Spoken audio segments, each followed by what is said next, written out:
속보미 바이든 정부 한국에 긴급 요청. 나는 절대 돕지 일본 않을 것이다. 그들은 더러운 나라이기 때문에. 공개되자 일본 전체 초토화. 일본 총리 무릎 꿇고 한국에 도움 요청. 한국 반도체도 러시아 수출이 제한된다. 미국이 주도하는 경제 제재에 한국도 동참한다.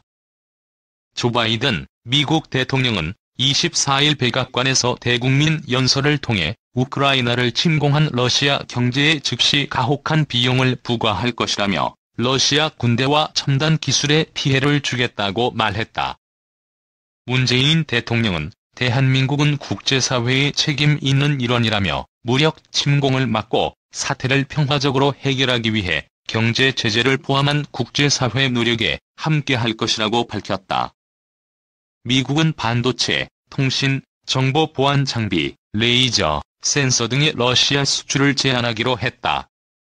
국내 반도체 업계 관계자는 러시아와 우크라이나 전쟁 때문에 미국이 수출을 막는다고 해도 한국 반도체 업체에 미치는 영향은 거의 없다며 한국의 러시아 반도체 수출 규모가 적다고 설명했다. 지난해 한국이 러시아에 수출한 반도체는 7,400만 달러 규모다. 전체 반도체 수출의 0.06% 수준이다. 러시아에 삼성전자와 SK하이닉스 반도체 공장은 없다. 이번 사태로 반도체 생산에 필요한 원자재 공급이 막힐 가능성도 많지 않다고 국내 반도체 업계는 보고 있다. 국내 반도체 업계 관계자는 러시아와 우크라이나에서 수입하는 반도체 재료 재고가 충분하다며 다른 나라에서 들여올 수도 있는 품목이라 충격이 미미할 것 같다고 내다봤다. 문승욱 산업통상자원부 장관은 25일 서울 여의도 국회 산업통상자원 중소벤처기업위원회 전체 회의에서 반도체 공정에 쓰는 크립톤 등 희귀가스 재고를 석 달치 이상 비축하고 수입을 다변화해 대응하겠다고 강조했다. 크립톤은 반도체 회로 모양을 뺀 부분을 깎아내는 식각 공정에 쓰인다. 다만 갈등이 길어지면 그 일대에서 채취하는 반도체 재료 가격이 뛸 수 있다. 2014년 러시아가 크림 반도를 우크라이나로부터 빼앗자 네온가스 가격이 10배 이상 치솟았다.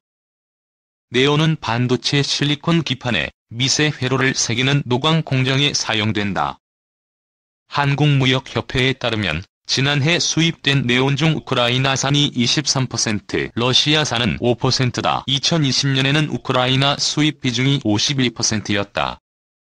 크립톤을 우크라이나에서 수입하는 비중은 30%, 러시아 비중은 17%다. 미국은 중국 정보통신 장비업체 화웨이에 가했던 해외 직접 생산품 규칙으로 러시아 경제도 제재하기로 했다. 제3국에서 만든 제품이라도 미국 기술이 들어갔다면 수출을 금지할 수 있다. 화웨이는 대만 반도체 위탁 생산업체 TSMC에서 칩을 공급받지 못하면서 지난해 매출이 30% 줄었다. 이 전 주미 일본 대사 일본은 미국의 적이었다. 한국은 내가 워싱턴에 한 3년 있었는데 트럼프 정권, 바이든 정권 할 것 없이 한미동맹을 언급할 때 이러더라. 우리들은 같이 피를 흘린 동맹이란 사실을 잊어선 곤란하다라고. 내가 실제로 몇 번이나 들었다. 최근 한국 정부가 환태평양 경제동반자 협정에 참여할 뜻을 나타내자 TPP를 주도하고 있는 일본이 비상한 관심을 보이고 있다.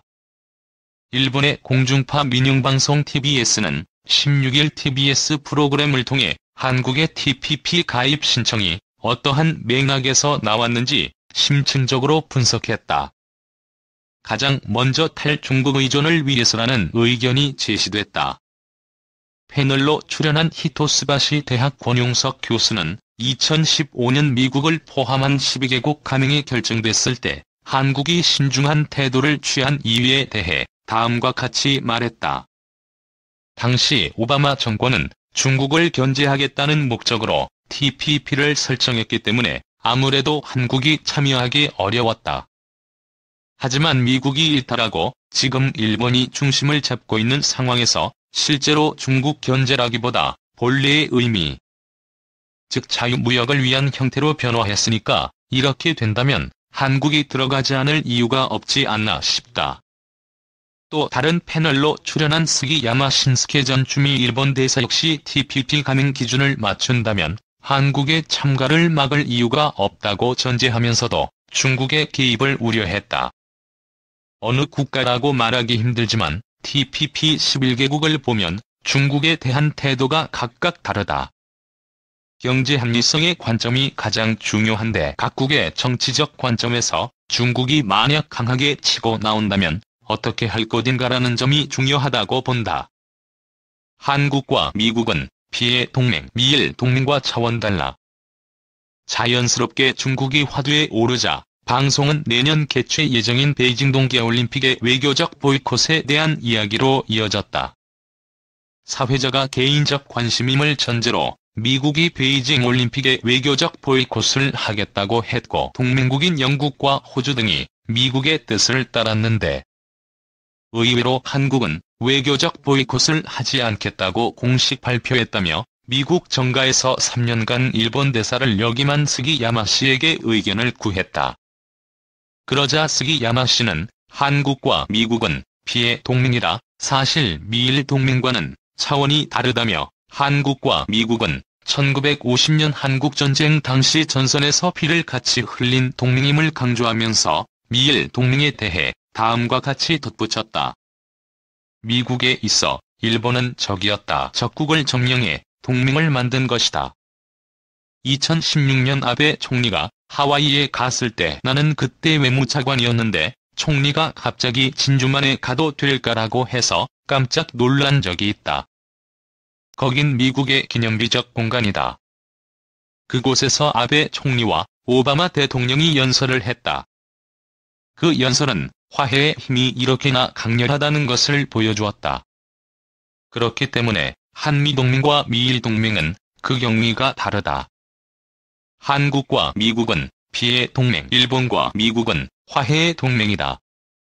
물론 스기야마 씨는 현재의 미일동맹은 피해 동맹을 능가할 정도라는 것을 많은 일본인들이 알아야 한다고 강조하긴 했지만 다음과 같은 말을 덧붙여 눈길을 끌었다.